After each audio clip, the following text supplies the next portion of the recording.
श्रीकृष्ण एवं बलरामଙ୍କ एकमात्र भौणी सुभद्रा। श्रीमंदिर रे भाई बलभद्र एवं जगन्नाथଙ୍କ सह पूजा पाउछंती देवी सुभद्रा। किंतु कौन आपण माने जानिचंती देवी सुभद्रा किए, से केउ देवी को अवतार होई जन्म होइथिले एवं से काहींकी श्रीकृष्णଙ୍କ भौणी रूप रे जन्म होइथिले एवं महाभारत युद्ध परे सुभद्रा कुआड़े अदृश्य होइगले। आसंतु जानिबा एही वीडियो माध्यम रे। द्वापर जुगरे श्रीकृष्ण माता देवकी एवं वसुदेवଙ୍କ अष्टम संतान रूपरे कंसर बंदीशाला रे जन्म लाभ करथिले।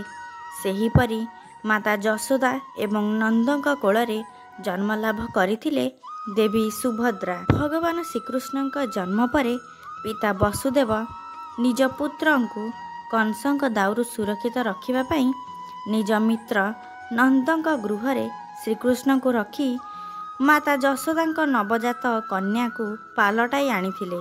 सेही पालटाई आनिथिबा कन्या ही सुभद्रा, जहाकू कंस मारिबा समय रे से शून्य रे उड़ी जाइथिले एवं निजर प्रकृत स्वरूप को आसीथिले। देवी सुभद्रा बिजुली रूप रे अदृश्य होई जाइथिबारु तांकू बिजुली कन्या मध्य कुहा जाए। पौराणिक मान्यता अनुसार जेतेबेले श्री विष्णु श्रीकृष्ण रूप रे अवतार हेबा कथा चिंता करुथिले, से चिंता कले जे जन्म हेबा परे बंदीशाला रे तांकर रक्षा निमंते से कौन करिवे। एही समस्त कथा चिंता करिबा समय रे सेहिटारे माता पार्वती आसी उपस्थित होइथिले। श्री नारायणଙ୍କ चिंतित मुख को देखि एहार कारण माता पार्वती श्री नारायण को पचारिथिले।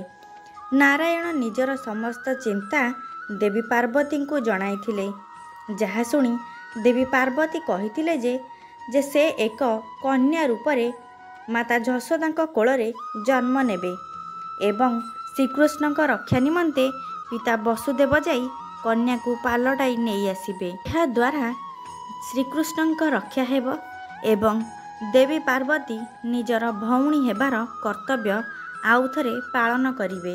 एहा सुनी श्री विष्णु अत्यंत प्रसन्न होई जुगे जुगे देवी सुभद्रा को भौणी रूपरे निज सहित पूजा हेबार वरदान देइथिले एवं से एहा मध्य कहिथिले जे देवी पार्वती कली जुगरे प्रत्येक गामरे ग्राम देवती रूपरे पूजा पाइबे। कुहा जाए जे बंदी गृहरे कंसଙ୍କ हस्तरू बंची जीवा परे देवी जोगमाया सेठारु अंतर्धान होई जाइथिले एवं परे देवी रोहिणीଙ୍କ गर्भरू जन्म लाभ करिथिले।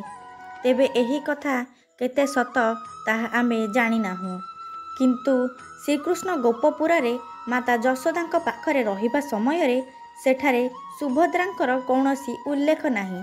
किंतु श्रीकृष्ण द्वारिका जीवा परे सेठारे देवी सुभद्रांकर उल्लेख देखिबाकू मिले।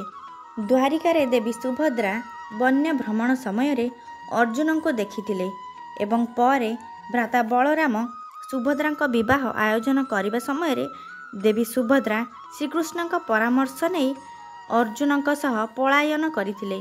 किंतु श्रीकृष्ण भ्राता बलभद्रଙ୍କୁ अनुरोध करथिले एवं तृतीय पांडव अर्जुन एवं देवी सुभद्रांकर विवाह मध्य करैथिले। विवाह परे देवी सुभद्रांक गर्भरू वीर अभिमन्यु जन्म होइथिले। वीर अभिमन्यु महाभारत युद्ध रे निजर वीरत्व प्रदान करी वीरगति को प्राप्त करथिले।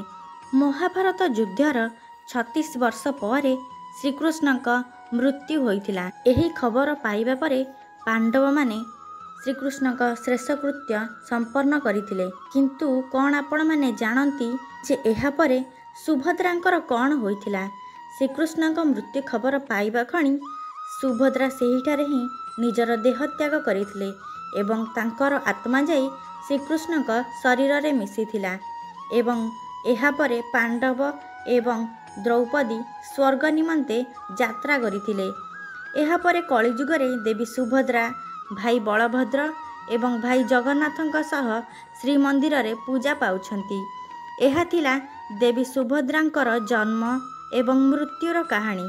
जदि एही भिडियोटी आपण मानकु भल लागिथिबो ताहले भिडियो को लाइक, कमेंट एवं चैनल को सब्सक्राइब निश्चय करंतु।